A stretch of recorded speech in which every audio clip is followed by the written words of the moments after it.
ERA TV news channel ప్రేక్షకులకు నమస్కారం. నా పేరు డాక్టర్ ఈ ఉపేందర్. నేను ఉస్మానియా యూనివర్సిటీలో అసిస్టెంట్ ప్రొఫెసర్ కాంట్రాక్ట్గా పనిచేస్తున్నాను. ఈరోజు తెలంగాణ రాష్ట్ర వ్యాప్తంగా దాదాపు 1100 మంది అధ్యాపకులు 12 విశ్వవిద్యాలయాల్లో పనిచేస్తున్నాం.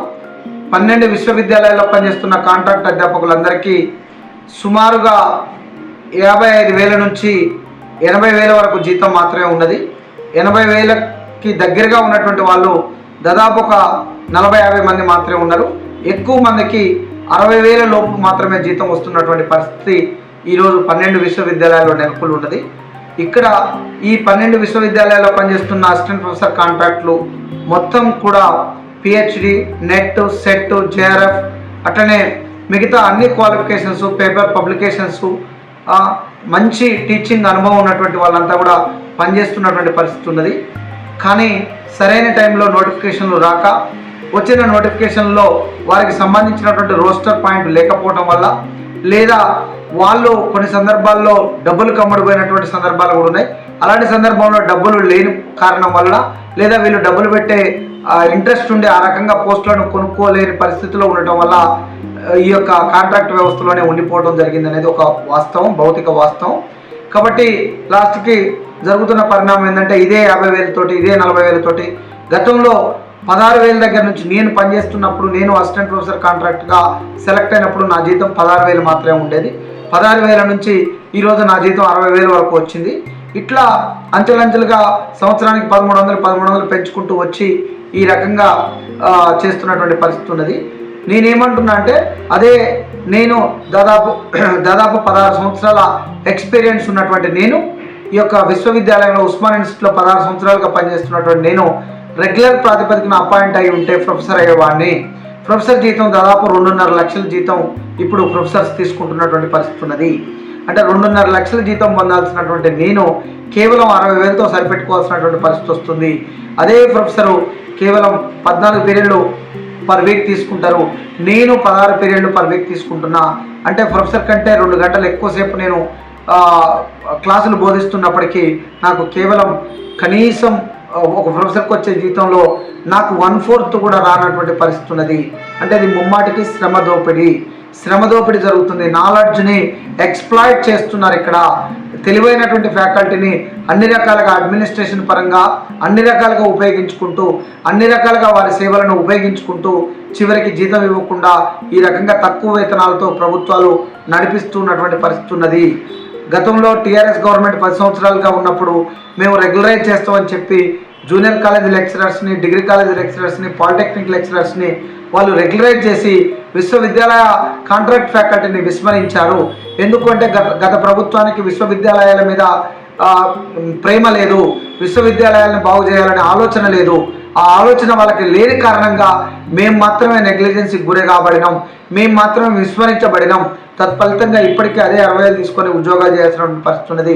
గతంలో మాకు గ్రూప్ 4 ఎగ్జామ్స్, గ్రూప్ 4 ఉద్యోగాలు, లేకపోతే వేరే ఇతరత్ర ఉద్యోగాలు వచ్చినప్పటికీ, ఇంక ఇతర ఫీల్డ్లో కూడా జాబులు వచ్చినప్పటికీ ఈ విశ్వవిద్యాలయాల్లో టీచింగ్ చేయాలి, రీసెర్చ్ కొనసాగించాలనే రీసెర్చ్ మీద ఉన్నటువంటి ప్యాషన్, అదేవిధంగా టీచింగ్ మీద ఉన్నటువంటి ప్యాషన్, యూనివర్సిటీలో ఉండాలనే తాపత్రయంతో మేము ఆ ఉద్యోగాలను కూడా వదులుకొని చాలా మందికి స్కూల్ అసిస్టెంట్, లేకపోతే జూనియర్ కాలేజ్ లెక్చరర్స్ ఇట్లాంటి జాబులు వచ్చినప్పటికీ మేము యూనివర్సిటీలో ఉండాలనే తాపత్రయంతో అక్కడికి వెళ్లకుండా ఇక్కడ ఉంటే ఇవాళ కాకపోతే ఇంకా 2 సంవత్సరాలకైనా ఇంకా 3 సంవత్సరాలకైనా నోటిఫికేషన్లు పడితే మాకు ఉద్యోగాలు వస్తాయన్న ఆశతోటి 16 ఏళ్ళుగా, 20 ఏళ్ళుగా, 30 ఏళ్ళుగా మేము పనిచేసుకుంటూ వస్తుంటే ఉద్యోగాలు ఇవ్వకపోగా ఇప్పుడు మీరు సరైన పద్ధతిలో రిక్రూట్ కాలేదు కాబట్టి మిమ్మల్ని రెగ్యులరైజ్ చేయలేమని చెప్పేసి ప్రభుత్వాలు చెప్తున్నటువంటి దయనీయమైనటువంటి పరిస్థితి విశ్వవిద్యాలయాల్లో ఉన్నది.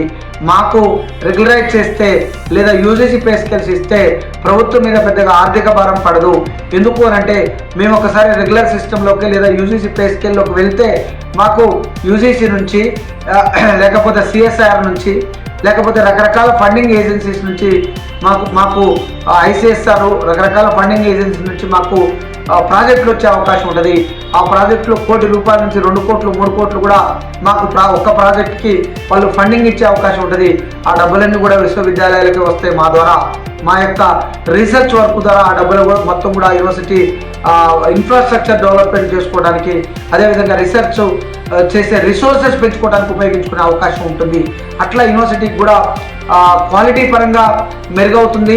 అట్ ది సేమ్ టైం ఆర్థికంగా కూడా కొంత లబ్ధి చేకూరే అవకాశం ఉంటుంది. అట్లా ఇవ్వకపోవడం వల్ల మేము రీసెర్చ్ చేయడానికి అవకాశం లేకుండా పోతుంది. అదేవిధంగా మాకు గైడ్షిప్ కూడా ఇవ్వట్లేదు. ప్రైవేట్ ఇంజనీరింగ్ కాలేజీలో పనిచేసే అధ్యాపకులకు గైడ్షిప్ ఇస్తున్నారు, ప్రైవేట్ డిగ్రీ కాలేజీలో పనిచేసే అధ్యాపకులకు గైడ్షిప్ ఇస్తున్నారు, మాకు ఇవ్వట్లేదు. మేము ఈ విశ్వవిద్యాలయాల్లో పనిచేస్తున్నాం, మేము ప్రైవేట్ యూనివర్సిటీలని చెకప్ చేయడానికి మేము వెళ్తున్నాం. వాళ్ళు సరైన రూల్స్ పాటిస్తున్నారా లేదా అనే విషయంలో మేము ఉన్నటువంటి యూనివర్సిటీలలో మేము వర్క్ చేస్తున్నాం. వాటి గైడ్లైన్స్ రూపొందించే దాంట్లో కూడా మేము భాగస్వాములుగా ఉంటున్నాం. కానీ మాకు గైడ్షిప్ లేనటువంటి దౌర్భాగ్యమైన పరిస్థితి నెలకొని ఉన్నది. Degree college lecturers junior college లెక్చరర్స్గా వాళ్ళు 13 ఏళ్ళు పనిచేసి తర్వాత డిగ్రీ కాలేజీగా అప్గ్రేడ్ వచ్చిన వెంటనే వాళ్ళకి గైడ్షిప్ ఇస్తున్నారు. డిగ్రీ కాలేజీ వాళ్ళకి మాకు గైడ్షిప్ ఇవ్వట్లేదు. ఇట్లా రీసెర్చ్ పరంగా అన్ని విశ్వవిద్యాలయాలు కూడా 90% నుండి 95% వరకు కాంట్రాక్ట్ ఫ్యాకల్టీ తోటే నడుస్తున్నాయి. కాబట్టి వీళ్ళందరికీ గైడ్షిప్ లేకపోవడం వల్ల వీళ్ళందరికీ రీసెర్చ్కి సంబంధించినటువంటి గైడ్షిప్ మాత్రమే కాకుండా ప్రాజెక్టులకి యాక్సెస్ లేకపోవడం వల్ల రీసెర్చ్ మొత్తం కుంటుపడుతున్నటువంటి పరిస్థితి ఉన్నది. దీన్ని ప్రభుత్వాలు విస్మరిస్తున్నాయి. ఎందుకంటే ప్రభుత్వ విశ్వవిద్యాలయాలని ముందుకు తీసుకుపోకుండా ఆ స్థానంలో ప్యారల్గా ప్రైవేట్ యూనివర్సిటీలను తీసుకొస్తూ అల్టిమేట్గా ప్రైవేట్ యూనివర్సిటీలు పైచేయి సాధిస్తే కాలక్రమంలో ప్రభుత్వ యూనివర్సిటీలన్నింటినీ కూడా మూసివేయచ్చనే ఒక కుట్ర వాళ్ళు పన్నుతున్నటువంటి పరిస్థితి స్పష్టంగా కనపడుతుంది. అందులో భాగంగానే ఇట్లా జరుగుతుందని చెప్పేసి మేము అనుకుంటున్నాం. గతంలో మేము 16 రోజులు మేము ఇండిపెండెంట్ స్ట్రైక్ చేస్తే 16వ రోజు మమ్మల్ని సీఎం గారు పిలిపించుకొని, ఆయనే ఎడ్యుకేషన్ మినిస్టర్గా ఉన్నారు, వారు మమ్మల్ని పిలిపించుకొని మీకు నేను ఖచ్చితంగా న్యాయం చేస్తా, యూజీసీ పే స్కేల్స్ 1 నెల 2 నెలల్లో మీకు అమలు చేస్తా అని చెప్పేసి మాట ఇచ్చి దానిని పక్కన పెట్టిరు. మేము కలవడానికి అపాయింట్మెంట్ ఇవ్వట్లేదు. విదేశాఖ మంత్రి లేరు, విదేశాఖ తన దగ్గరే పెట్టుకున్నారు. మేము కలుద్దామని పోతే మాకు కలిసే అవకాశం లేనటువంటి పరిస్థితి ఉన్నది. మరి మా కోరిక గతంలో నెరవేరుస్తా అని చెప్పారు, ఇప్పటి వరకు కూడా ఏ దరిదాపం లేనటువంటి పరిస్థితి ఉన్నది. అట్లనే యూనివర్సిటీల పట్ల ఒక శ్రద్ధ చూపించి ఇప్పుడు ఉన్నటువంటి యూనివర్సిటీ వైస్ ఛాన్సలర్ మా ఇష్యూని సీఎం గారి దగ్గరకో లేకపోతే ఇంకా ఉన్నతాధికారుల దగ్గరకో ఎడ్యుకేషన్కి సంబంధించినటువంటి ప్రిన్సిపల్ సెక్రటరీ లేదా ఇంకా మిగతా ఐఏఎస్లు బ్యూరోక్రాట్స్ దగ్గర తీసుకుపోయి మాట్లాడతారంటే వాళ్ళు కూడా మాట్లాడిన పరిస్థితి ఉన్నది. ఎందుకంటే మా ఇష్యూని వాళ్ళు కూడా టేకప్ చేయకుండా మమ్మల్ని వాళ్ళు కూడా యూనివర్సిటీ వైస్ ఛాన్సలర్ కూడా విస్మరిస్తున్నటువంటి పరిస్థితి ఉన్నది.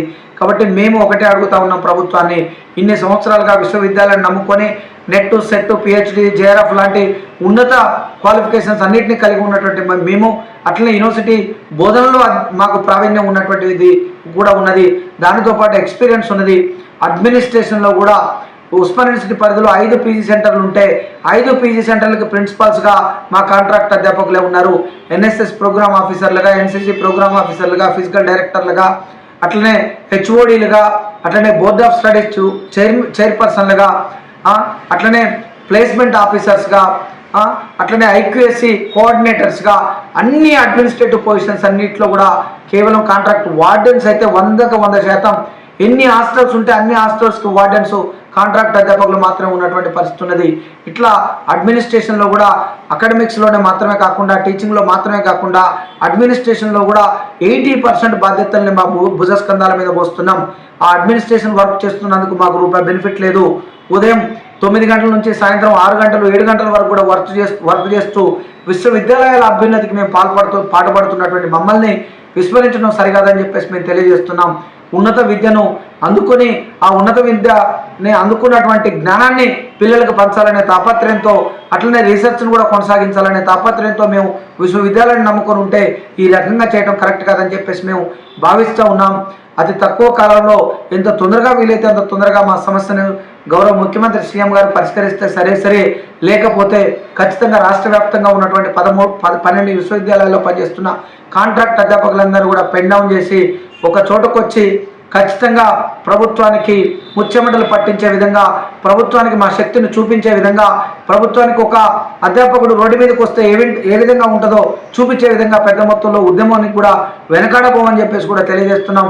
దయచేసి ఆ పరిస్థితి రాకుండా పాఠాలు బోధించాల్సినటువంటి ఒక ఉపాధ్యాయుడు, విద్యాబుద్ధులు నేర్పించాల్సినటువంటి ఒక ఉపాధ్యాయుడు, విద్యార్థులను క్రమశిక్షణలో ఉంచాల్సినటువంటి ఒక ఉపాధ్యాయుడు తన కడుపు కోసం, తన పొట్ట కోసం పొట్ట చేత పట్టుకొని రోడ్డు మీదకి వచ్చే దయనీయమైనటువంటి పరిస్థితిని తీసుకురావద్దని చెప్పేసి గౌరవ ముఖ్యమంత్రి గారిని నేను చేతులెత్తి నమస్కరించి వేడుకుంటున్నా. ఒకవేళ ఆ పరిస్థితి వస్తే తప్పకుండా దేనికి వెనకాడకుండా ఉద్యమం చేస్తామని చెప్పేసి కూడా హెచ్చరిస్తున్నాం.